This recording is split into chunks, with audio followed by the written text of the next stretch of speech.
Hey everyone, thanks for joining me this week. I'm Laura Adams, a personal finance author who's been hosting the Money Girl podcast since 2008 with over 42 million downloads.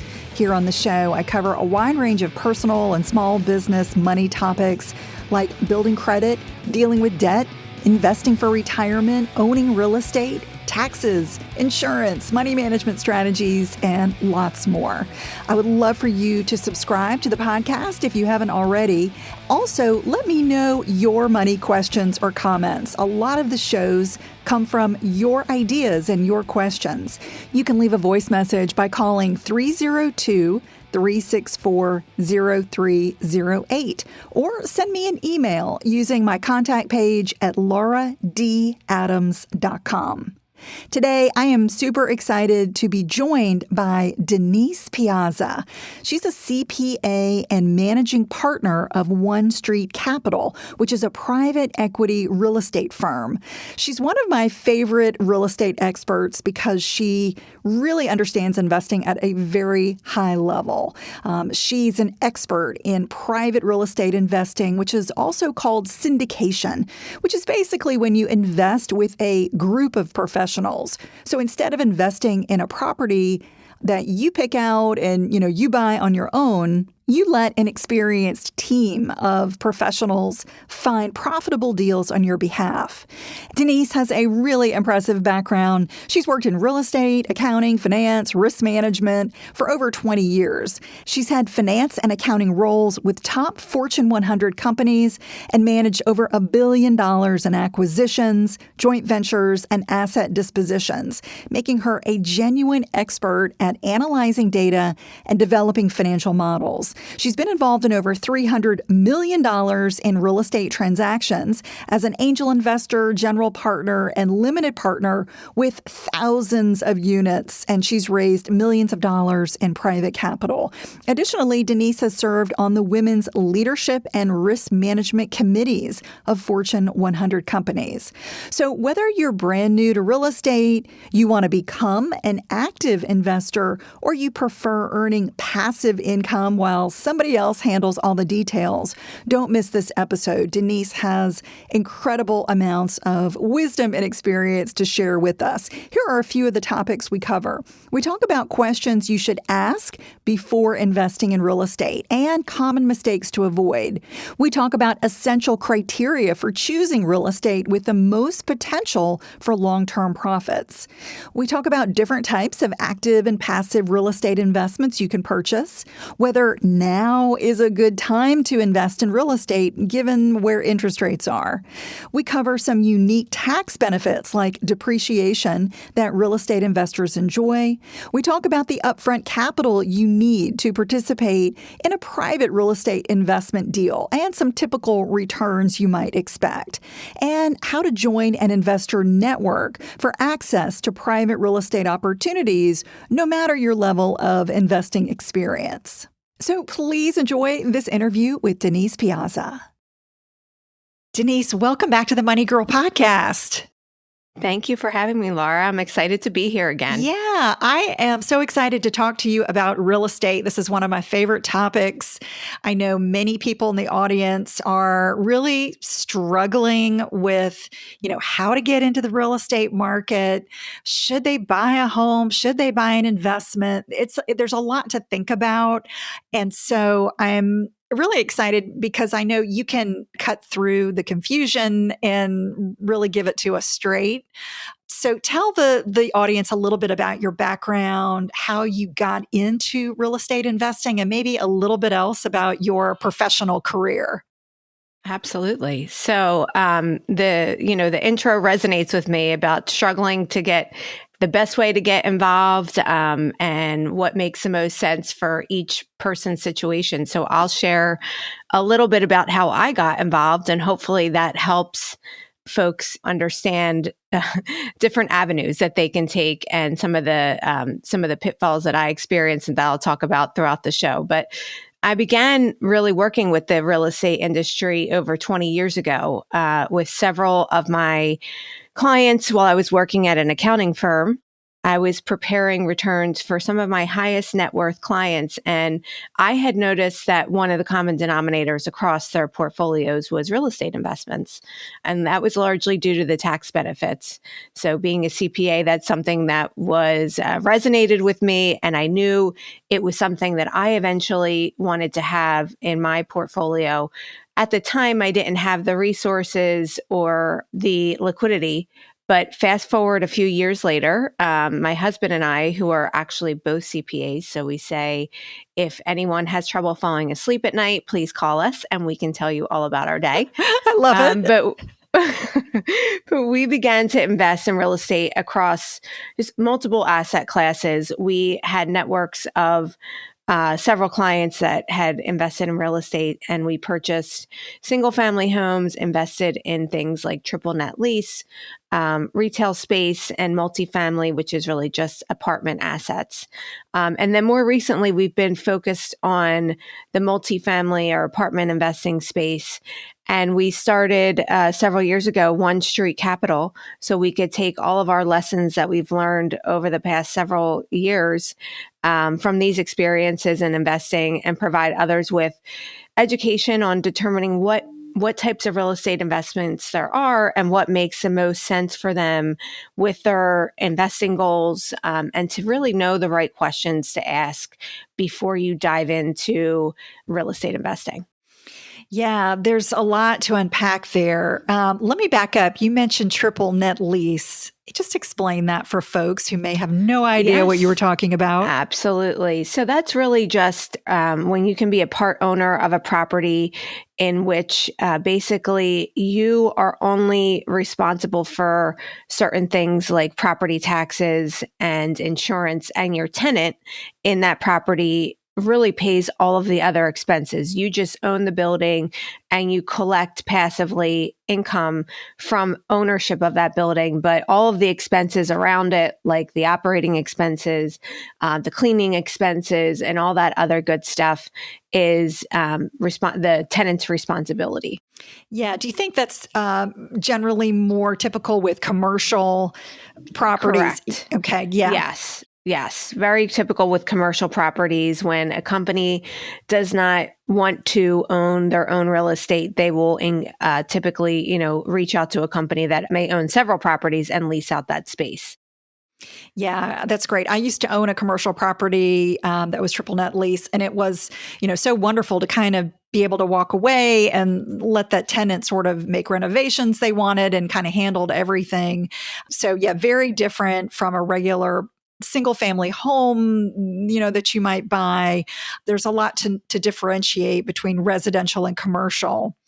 So let's talk a little bit about passive income. I mean, I think this is what so many people are looking for when they get into real estate in the first place. I mean, maybe some people want to actively manage, but I think for a lot of people, the idea is that you get to the point where you have very little to do. You have passive income coming from that property. So explain to us how that happens. How do you get to the point where you can actually have passive income? And maybe it's not that you do nothing, but maybe there's very little involved for the investor to do.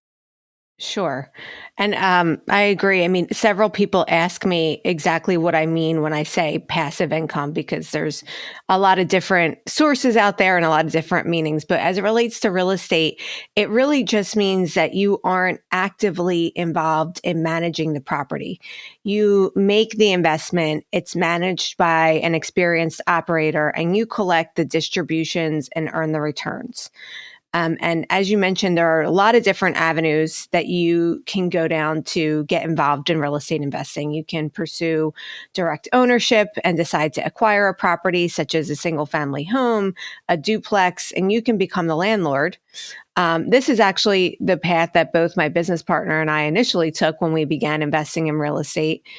What we realized, though, after maybe a year or 2 years, is that it required a lot of upfront capital. It made it difficult to scale because of the amount of upfront capital and that down payment that's required to acquire each property. And we also quickly learned, truthfully, that after owning a few single families, that We did not want the hassles associated with being a landlord. So this took me down a path of private real estate investing. And this approach involves investing passively with a private real estate investment company. Investing with this type of company can be a great way to get involved in real estate without having to go it alone. Rather than you investing in, say, a single family property on your own, you invest in larger properties along with a group of investors. Private real estate investing, when you invest passively, you don't have to deal with the burden that I mentioned of tenants and those middle of the night phone calls that you can get even when you have a property manager involved. So through each investment, you really get to tap into different real estate markets and opportunities that would otherwise be unavailable to you as a single investor. And by investing in these properties with the group and with the private real estate firm, you can get access to the types of institutional quality properties for a smaller percentage of the cost, meaning your investments. Yeah. So thanks for explaining that. So it's kind of like there are different levels of investing depending on how much work the individual wants to do or doesn't want to do. And just like you, I did the same thing. I invested in a lot of single family homes, tried to manage them myself, got frustrated, turned them over to a manager. And, the manager did a pretty good job for a while. But, once we moved out of state and then we were, really far away from those properties, it felt a little more unmanageable. And, having that kind of burden of, oh my gosh, is the manager doing everything? I can't go by and put an eyeball on that property and actually see it. So yeah, there are a lot of considerations. When you're talking about private real estate investing, so that seems to me the most passive of all the options that you could get into real estate. Talk to me about the tax advantages. Are they still as good if you are in a private real estate, in a membership or with a group of people versus doing it on your own? Yes, that's a very common question that we get. There are still significant tax advantages when you compare different types of portfolio income. So the beauty of investing in assets like real estate is that it can actually lower your tax obligation rather than increase it, just like some other vehicles may increase it, like stocks or mutual funds, because of a strategy and the most beautiful thing within the IRS code. And one strategy that very wealthy investors use to reduce their tax liability is to invest in assets that benefit from this tool within the code that I mentioned called depreciation. And the best way to think of depreciation is really as an example would be the value of an asset, the decrease in the value of an asset over time. And that example probably rings true with most people is the value of your car decreasing as soon as you drive it off the lot. Real estate is an asset that benefits from this power of depreciation. So the value of real estate increases or appreciates over time, but the tax basis is decreasing as the property depreciates. So additionally, you can earn cash returns in the forms of distributions, and the tax amount on those distributions is deferred because of this concept called depreciation. So it means essentially your tax on those earnings are offset by the paper losses from depreciation. And the other beautiful concept is you can take advantage of even in passively owning real estate is deferring your obligation when the property is sold. So deferring your tax obligation on those earnings through something called a 1031 exchange or a lazy 1031 exchange, which all you really need to know is that you're kicking the can down the road and you get to hang on to more of your income for a longer period of time. And because of concepts like the time value of money, that's really important to investors, is to hold on to as much of your wealth as you can for as long as you can. Yeah, that's a great way to put it. And I've never done a 1031 exchange. But yeah, the idea is that you are deferring that tax on that gain, putting it in a similar property. And there's a lot of regulations about how quickly you need to do it. And the property's got to be similar and all of that. So it gets a little complex. But yeah, real estate has some pretty unique tax advantages that you're not going to find really in any other type of asset. So it is something that can be quite beneficial if you're using it the right way and you understand how to use it the right way. So, Denise, given where we are with mortgage rates right now, interest rates still, relatively high. We don't think they're going up a whole lot, perhaps, but maybe they're not going to be coming down too quickly either, depending on what happens. Do you think now is still a good time to invest in real estate? Is there anything that people should be thinking about in terms of waiting and seeing? Or should we say, you know what, there's just never going to be the perfect time. And maybe we just need to do our homework and, move forward if we're interested in this investment? Yeah, so great question. I think a lot has happened over the past year in the markets and real estate, and most people are aware that interest rates have gone up significantly. And in fact, they went up at a pace faster than they have in over 40 years. So it has caused values of some properties to decline. But what that means for me as an investor is that it represents the best opportunity to buy property that we have literally seen in decades. Investors are actually forecasting that this will be the best year for opportunities since the global financial crisis of 2008. There is, some advantages to buying a little bit of that dip, like they talk about, even as it relates to market and real estate. And additionally, at the heart of the reason why we're so focused on investing in apartments is a major housing supply crisis that has been 15 years in the making. It follows years of underbuilding across the country in the wake of 2008 financial crisis. The National Association of Realtors actually pegged the shortage anywhere from 5.5 million to 6.8 million units short of housing back in 2021 and 2022. And this only worsened during the following 2 years as the Fed increased interest rates, making it more and more difficult for builders to create new supply of housing units. So essentially, it became cost prohibitive for them. So the shortage in home supply paired with a growing population and strong demand has relentlessly driven up the cost of housing and created an incredibly strong rental demand and renter population. Young people can no longer afford to purchase a new home and are forced to rent for much longer periods of time. So that's why we tend to focus our sites and our efforts on that type of asset class because of those dynamics that are taking place in the market right now with housing. Yeah, that's really interesting that the apartment level is still so low. I mean, we know that the inventory of all homes is not anywhere near pre-pandemic levels still, but that it's affecting the apartment communities so much and that there's still so much demand there. It's pretty incredible to think about. So you mentioned apartments. Is this a big strategy for you, with your company, One Street Capital? Is that part of your strategy as a business to really focus on that market? Are there other markets that you're focusing on as well? Yeah, I mean, we are constantly in the, research area, just trying to figure out what the market dynamics are, where the demand is.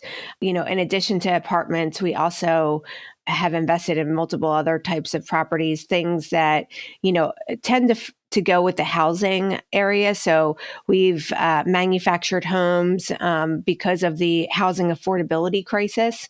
So these are homes where, basically you can acquire an entire group of manufactured homes, and they are much more affordable for folks, and they are managed by a third party. And again, sort of that in passive income investment type property for those folks who are interested in not actively managing their own properties. Just going back to, first of all, the reduced risk involved. I think back to, basic fundamentals of what people need to survive, and that's food, shelter, and water. So fortunately, you cannot live on the internet yet. So there will always be a need for housing. And when you compare these asset classes, these multifamily and mobile home park asset classes, going back to 2008, when the values within the stock market and real estate plummeted, the values in multifamily and these types of housing were the quickest to rebound during that time of financial distress. So that's another big reason why we focus in those areas, is because of that reduced risk associated with them. So if a listener is thinking, I really want to invest in real estate, I want passive income and passive participation. I don't, want to go out and search for myself. I don't want to try to be a landlord. I'm really looking at this to do just kind of on the side of my day job. I don't want becoming a landlord to become my full-time job. What type of capital should they have up front? What kind of savings should they think about trying to create first before they can get into this passive investment opportunity? Absolutely. So when investing passively and in private real estate investments, the minimum investment typically ranges anywhere from $25,000 to $50,000, depending on the offering.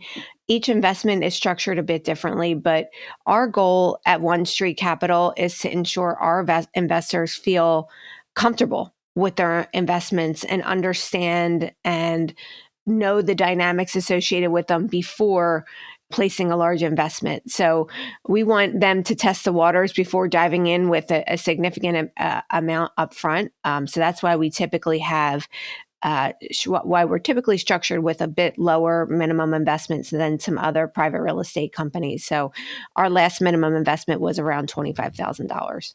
Got it. And then putting that amount up for this investment, what are the typical returns? I know you can't guarantee anything, but what might be a typical return that you've seen for investors that might be just a guideline? Absolutely. So we target a return on investment anywhere from around 15 to 20% annually. We always like to underpromise and overdeliver, but we treat all of our properties and purchases like we're acquiring a business. Basically, our goal is to increase that property's income so that you can sell or refinance it and return investors' capital to obtain that target annual return of 15 to 20%. So private real estate investments do offer a lot of strong returns, diversification, and other tax benefits that we touched on. But those are the goals that we typically target with our acquisitions.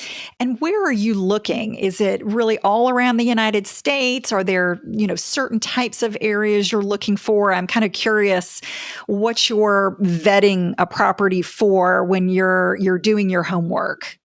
Absolutely. So we always say that when we're acquiring a property, we are really acquiring a specific neighborhood. We're investing in that neighborhood.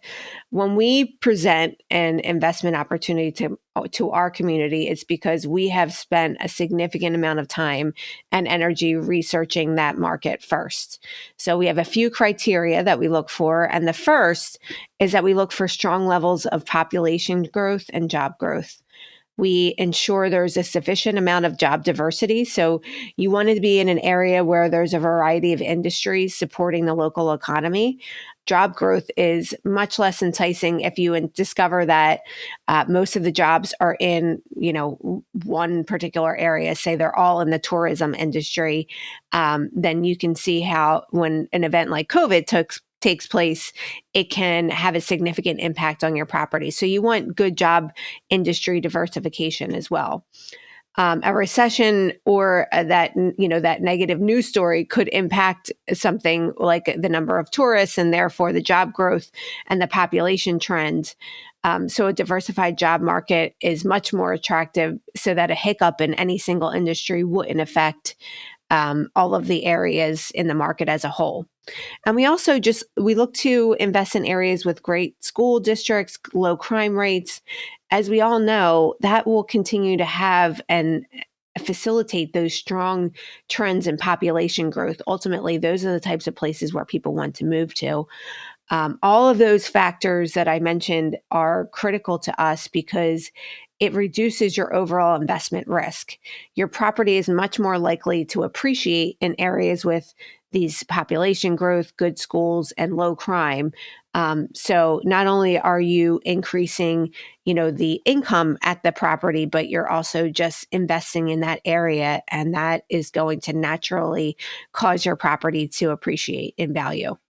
Yeah, that seems like just really smart, common sense type of filters and criteria that you're looking for. So I'm curious, Denise, what types of mistakes do you see? You've been in and out of this as you mentioned, just kind of on your own initially, and then really getting more sophisticated with your investments. So I'm sure you've seen a lot of people make mistakes. Maybe you've made some mistakes yourself early on. What should folks be watching out for when they're thinking about, okay, I'm going to jump into real estate for the very first time and get my very first property? What are some maybe warning signs to think about? And maybe then you'll tell me some things that people should do after they watch out for red flags. Absolutely. So the biggest mistake I see, and I made myself, is in real estate investing, is an investor only looking at projected returns on a particular investment and not taking into account some other factors that you should consider when you're investing. So once you know you want to invest in real estate, the next question you should ask yourself is really, how do I know it's a good deal? And I've invested in multiple properties and many different asset classes, had some great experiences and some not as great. But based on what I've experienced throughout the last several years, is that there are overall 3 different pillars that we look at to consider in any real estate investment opportunity. And the first thing that we look at is the market. So investing in the right locations and the strong markets reduce your overall investment risk. So the factors that I just mentioned about, low crime, good school districts, strong population growth, all make an investment more attractive. The second item that I would say someone should look at is that deal itself and the financial projections that are associated with it. There could be some red flags to be on the lookout for when reviewing some financial data and return projections. And the last component really is the team itself. So the team is one that often gets overlooked, but it is really so critical to the success of the property's business plan and your overall investment returns. And we have a really great free resource on our website, onestreetcapital.com, where you can, regardless of what type of investment you are investing in, it's just a list of very important questions for anyone to ask before investing in an asset or a property or anything along those lines. So the questions are actually applicable to multiple different scenarios. So it's a great resource, one that I highly recommend people looking at and considering before they make an investment. Awesome. Yeah, I will make sure to put a link to that questions document in the show notes for folks to refer to.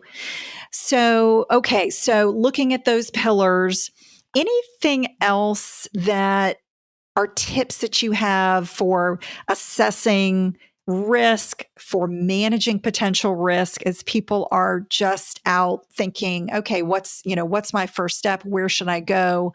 Mhm. Anything that they should think of and how to, just kind of, there's a lot of numbers that have to be crunched, right? A Right. lot of Right. numbers. Should Right. they take this deal to their accountant? Should they get professional advice? What are some ways just to make sure that people don't end up thinking, oh, this looks like a great deal, but then it has Yeah. way more expenses than they anticipate up Right. front? Right. So, one thing that we always suggest to anyone is to ask that particular group for referrals. You'd be surprised at how few people actually do this, but it's such an important part of doing your due diligence. The other concept I would look at is that particular company's track record. What have they done in the past? Do they have properties in that area and have they been successful at owning and operating them? Typically, track records are disclosed, but if not, you are certainly free to ask them what type of returns they have generated in the past.